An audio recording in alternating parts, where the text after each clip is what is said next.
Amalkan gaya hidup sihat. Info lanjut di moh.gov.my/ANMS.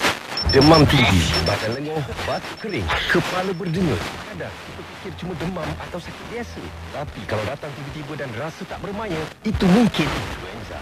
Jangan tunggu reda sendiri.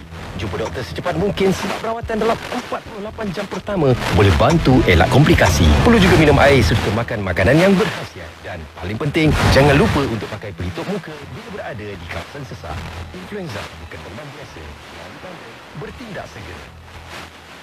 Hampa semua yang pakai ke Carnival Jom Heboh Penang tu, mailah singgah reruai My Invoice Hasil. Boleh dapatkan solusi perniagaan hampa. E-invoice ni boleh jadikan operasi dan pengurusan rekod perniagaan lebih mudah, cepat dan efisien tau. Lepas tu, semua transaksi jangan habarlah.